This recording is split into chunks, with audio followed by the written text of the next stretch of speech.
जय श्री कृष्णा। आज की कहानी है राजा की चिंता। प्राचीन समय की बात है।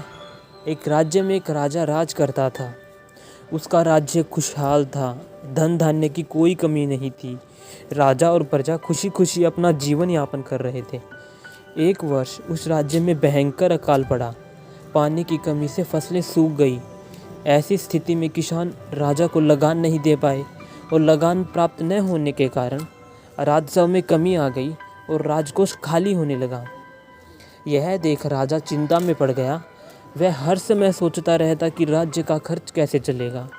अकाल का समय निकल गया, स्थिति सामान्य हो गई, किंतु राजा के मन में चिंता घर कर गई। हर समय उसके दिमाग में यही रहता कि अगर राज्य में दोबारा अकाल पड़ गया तो क्या होगा। इसके अतिरिक्त भी अन्य चिंताएं उसे घेरने लगी। पड़ोसी राज्य का भय, मंत्रियों का षड्यंत्र जैसे कई चिंताओं ने उसकी भूख, प्यास और रातों की नींद छीन ली।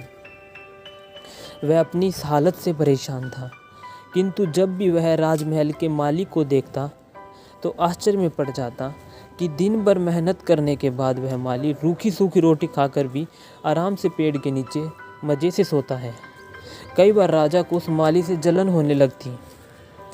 एक दिन उसके दरबार में एक सिद्ध साधु पधारे।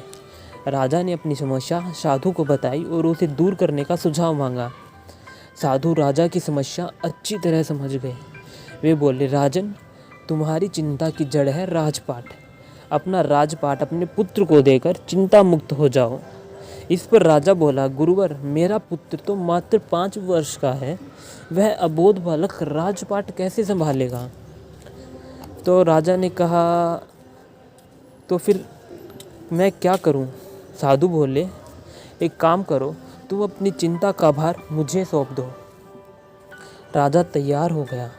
उसने अपना राजपाट साधु को सौंप दिया। इसके बाद साधु ने पूछा, अब तुम क्या करोगे। राजा बोला, सोचता हूँ कि कोई व्यवसाय कर लूँ। लेकिन साधु बोला, उसके लिए धन की व्यवस्था कहाँ से करोगे, क्योंकि अब राजपाट मेरा है, राजकोष के धन पर भी मेरा अधिकार है। तो राजा बोला, कोई नौकरी कर लूँगा। साधु बोला, ये ठीक है, लेकिन यदि तुम्हें नौकरी ही करनी है तो कहीं और जाने की आवश्यकता ही नहीं है, यही नौकरी कर लो। मैं तो साधु हूँ, मैं तो कुटिया में ही रहूँगा। राजमहल में रहकर मेरी ओर से तुम ही ये राजपाट संभालना। राजा ने साधु की बात मान ली और साधु की नौकरी करते हुए राजपाट संभालने लगा। साधु अपनी कुटिया में चले गए। कुछ दिन बाद साधु दोबारा राजमहल आए और राजा से भेंट कर पूछा, कहो राजन, अब तुम्हें भूख लगती है या नहीं, और तुम्हारी नींद का क्या हाल है। गुरुवर, अब तो मैं खूब खाता हूँ और गहरी नींद सोता हूँ। पहले भी मैं राजपाट का कार्य करता था और अब भी करता हूँ। फिर ये परिवर्तन कैसे हुआ। ये परिवर्तन मेरी समझ के बाहर है। राजा ने अपनी स्थिति बताते हुए प्रश्न भी पूछ लिया। साधु मुस्कुराते हुए बोले, राजन, पहले तुमने काम को बोझ बना लिया था और उस बोझ को हर समय अपने मन पर ढोया करते थे, किंतु राजपाट मुझे सौंपने के उपरांत तुम समस्त कार्य अपना कर्तव्य समझकर करते हो, इसलिए चिंता मुक्त हो। इस कहानी से हमें यही सीख मिलती है कि जीवन में जो भी कार्य करें अपना कर्तव्य समझकर करें, न कि बोझ समझकर। यही चिंता से दूर रहने का तरीका है। राधे राधे।